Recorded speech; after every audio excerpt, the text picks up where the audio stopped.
জি, ভালো আছি আলহামদুলিল্লাহ। আহ, তো কিভাবে প্র্যাকটিস করতেছেন? আহ, আপনি যেগুলো দিয়েছেন ওইগুলাই প্র্যাকটিস ওগুলো করতেছি, কিন্তু কেমন আমি স্কোর আসতেছে? সবগুলো এরকম 20, 21, 22? 22, 20, 21, 22, খারাপ 20 না। ওগুলো এর তো উপরে ছোট, ওগুলো তো উঠলেই 32 করতেছি। কোয়েশ্চেন্স, ওই হিসেবে 20, 22 হলেও হবে। কিন্তু ভাই আমি বুঝতে পারছি যে আমার কি প্রবলেম। কি আমার প্রবলেম? প্রবলেম হচ্ছে আন্ডারস্ট্যান্ডিং এ, যেটা আমার মনে হয়েছে। মানে যেমন প্যাসেজটা পড়ে বুঝতে পারতেছেন না?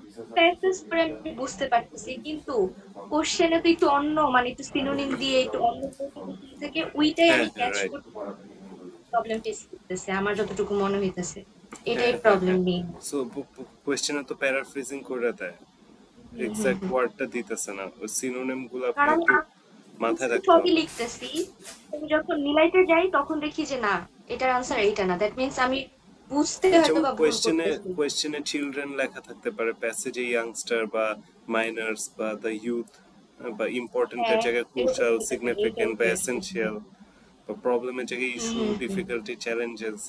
হ্যাঁ, সো আপনার একটু সিনোনিম গুলো আর একটু মাথায় আরো রাখতে একটা হবে। প্রবলেম আছে, আরেকটা হচ্ছে হ্যাঁ।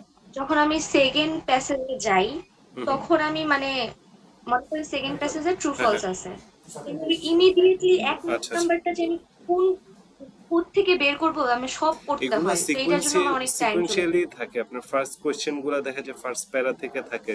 হ্যাঁ, second set of question sequentially থাকে। আপনি একবার সিকোয়েন্সটা ধরতে পারলে আপনি বুঝতে পারবেন, আচ্ছা সিরিয়ালি এখানে এইভাবে করে আসতেছে। ইউজুয়ালি উল্টাপাল্টা করে আস করে না তো, খুব ইজি। আপনি এক প্যাসেজ যাবেন, দেখবেন যে আপনার সহজ লাগতেছে।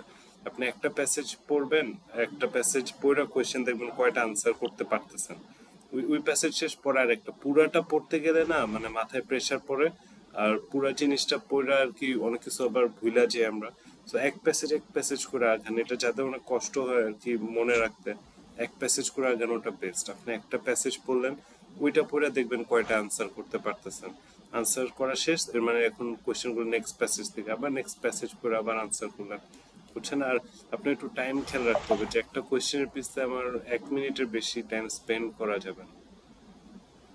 আপনার টাইম লস হয়ে গেলে পরে ধরেন একটা কোয়েশ্চেন একটু হার্ড হইতেই পারে, সবগুলা তো আর হার্ড। আগে আপনি যেগুলো ইজি ইজিগুলো আনসার করে নিলেন, ওগুলো আনসার করতে করতে দেখবেন ওটাও বাইর হয়ে গেছে। আপনি এক প্যাসেজ পড়েন, ধরেন প্যারাগ্রাফটা তো এত বড়, প্যাসেজ তো ভাঙা ভাঙা ভাঙা ভাঙা, একটা প্যাসেজ করে যান, দেখেন অনেক ইজি হয়ে যাবে আপনার লাইফ। আর আপনি তো স্কিমিং স্ক্যানিং টেকনিক গুলো বুঝেন নাকি? হুম হুম। সো জি। স্কিমিং করে কিন্তু ধরেন আপনার যখন হ্যাঁ, ওই যে, এগুলো আমি বুঝি, এগুলো আমি আগে করতো তো পাইছি।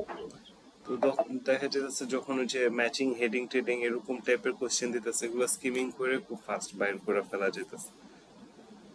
সো এরকম কোশ্চেন গুলা হুম হুম ট্যাকেল হুম। করবেন স্কিমিং করে। আচ্ছা হ্যাঁ, ভাইয়া, আমার একটা কোশ্চেন, হ্যাঁ, হ্যাঁ, হ্যাঁ, এই যে আমরা যে এখানে তো বলছেন 32 কোশ্চেন্স থাকবে, হ্যাঁ। তো এখানে মার্কিং এর কি কোনো ওয়ে আছে নাকি এগুলাতেও হচ্ছে মানে 6.5 না, এরকম না, গ্রেড দেয় যেমন অর এ, 5 বি, এভাবেই বি মার্কিং করা মাইনাস, হয়? বি প্লাস, এরকম গ্রেডিং হয়। আপনি যে 2022টা করতেছেন, এটা করলেও আপনি পাস করতে পারবেন ইজিলি, বুঝতে পারছেন? আপনি জাস্ট একটু গুছায় ফেলেন, তারপর আপনি মেইন মেইন যে ইনফরমেশন গুলা থাকে প্যাসেজের, ওগুলা কিন্তু অনেকগুলো আনসার, ম্যাক্সিমাম আনসার ওগুলাই হয়, যেমন নেম থাকে, ডেট থাকে, নাম্বার থাকে, ক্যাপিটাল ওয়ার্ড, বা মানে মেইন মেইন যে হুম বিষয়গুলো, হুম। স্ক্যানিং করার বিষয়গুলা, ওগুলাতে কিন্তু আপনার থাকে, মানে আনসার গুলো ম্যাক্সিমাম থাকে। তো ওগুলো আপনি আগে প্যাসেজটা, একটা একটা প্যাসেজ গেলে আরো ভালো হয়। আপনি ওই একটা প্যাসেজে কয়েকটা জিনিসই থাকে হাইলাইট করার মতো, ওগুলো হাইলাইট করে দেখবেন কোন কোয়েশ্চেন এটা একটু, ওই যে প্যারাফ্রেজিং করে তো সিনোনিম গুলো আপনি একটু হালকা জানা থাকলে ভালো হয়, যে কোনটা কি একটু বুঝে যাবেন। ইনক্রিজের হুম। প্যাসেজে ইনক্রিজ থাকলে আপনার কোয়েশ্চেন গ্রো দিতে পারে, বা রাইজ দিতে পারে, বা ক্লাইম দিতে পারে। পুরাটা না পড়ে আপনার জন্য আমার মনে হয় প্যাসেজ প্যাসেজ পড়াটা বেস্ট আইডিয়া হবে। আর একটু সিনোনিমসেরও মানে একটু চলে, হ্যাঁ আমি সিনোনিমস এটা ম্যাচিং পুরোটা না করতে করে পারেন। একটা একটা পেজ শেষ করি। একটা একটা করে করবেন, তাহলে আপনার জন্য বেস্ট হবে। আর ট্রু ফলস নট গিভেন এগুলো কিন্তু ইজি, এটাতে আপনার পুরো মার্ক থাকতেছে, যেটা আপনি নেল করতে পারতেছেন। না, এক্স্যাক্টলি ম্যাচ এইগুলো আমি করতেছে ট্রু। বুঝি, ট্রু ফলস এগুলো আমার ক্লিয়ার আইডিয়া আছে, কিন্তু হুম হুম হুম। হুম। কোনটা প্রবলেম?